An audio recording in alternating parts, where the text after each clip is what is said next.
Después de varios años de no presentar una novela, Auster regresa a México en el contexto de la Feria Internacional del Libro de Guadalajara para presentar 4, 3, 2, 1. Big novel. Thank you very much, Mr. Auster. Thank you. For presenting this novel, 4, 3, 2, 1. I understand this is a crossroads between family, friends, friendship, reflections with death, and even New York. I mean, we can see on the cover a boy who might suggest Mr. Auster. Certainly not me. No, the book is about the story of one person's life from birth to early adulthood. And it takes place in the same years as my birth and early adulthood. But the thing about this character is that instead of telling the story just once, I tell it 4 times. A reflection on existence. Certainly, without question, yes. What autobiographical elements do you integrate here? I think the autobiographical element that is at the root of the entire book, however, which is presented in 2 different ways in the book, none of them exactly the real story of what happened to me, but this is something that happened to me when I was 14 years old.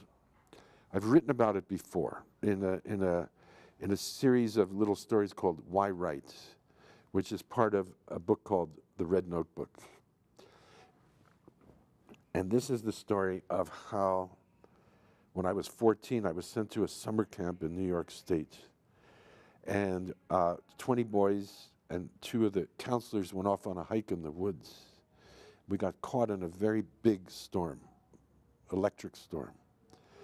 And as we were trying to get away from the trees to go into a clearing, we were crawling under a barbed wire fence, single file. And the boy immediately in front of me, as he was halfway through, with his back directly under the fence, was electrocuted when lightning struck the barbed wire and killed him. Now this, I think, is the fundamental experience of my life. It's haunted me all these years. This was 1961 when that happened. And that story is buried inside the very center of this book. Have you taken this anecdote about the guy electrocuted, to write something else? How do you explain the fact that you are taking this experience now? I can't explain it except to say that as I've gotten older now, questions of childhood have become more important to me. I've been thinking back about the past more than I used to. And I realized that I wanted to plunge into what it feels like to be a 6-year-old, as opposed to an 8-year-old, as opposed to an 11-year-old. All the mutations we go through in essentially the first 20 years of our lives. It is the most hectic, adventurous, beautiful, horrible time of a person's life. And so that's the period I wanted to concentrate on, because I think of the book as essentially a book about human development. In the United States, in my boyhood, baseball was the #1 obsession of all the boys, and even girls played. We played softball together, baseball among the boys, so that school would end, and then we would all run off to a park, or when we were very small, to someone's yard and play baseball until it was time for dinner. This was it.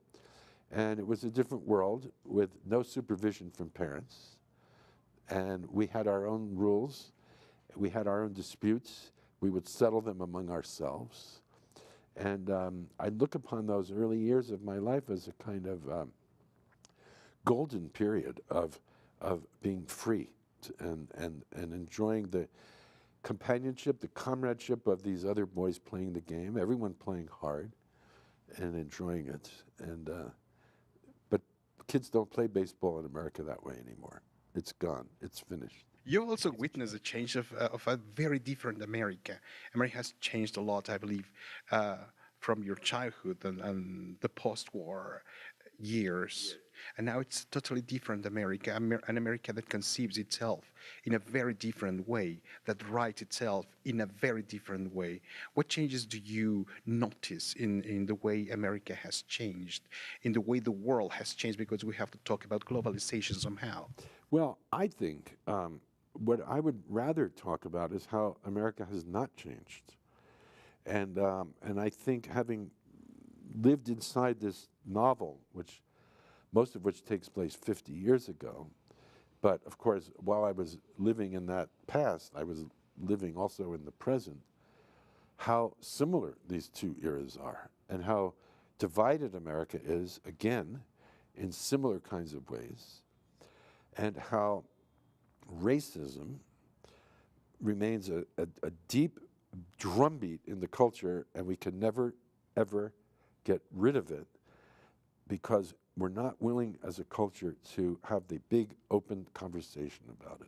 What about literature artists? Is there some sort of obligation towards this thing? How can writers in general and writing in general, say journalists or writers, can contribute to this change in the world, Well, defend? I think journalists and writers, say novelists, are two different species. They don't overlap. A writer who writes novels is responsible only to writing his books in the best possible way he or she can. That is our job.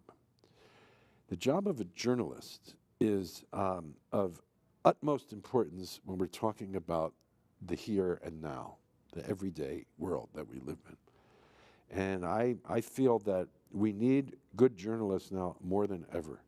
The more complex the world becomes, the more confusing it becomes because of the internet, because of this proliferation of information, both true and false. We need people with steady hearts and steady minds and clear personalities to be able to pierce beyond the surface of what governments are saying and get to the truth. I think our immediate future depends on good journalism.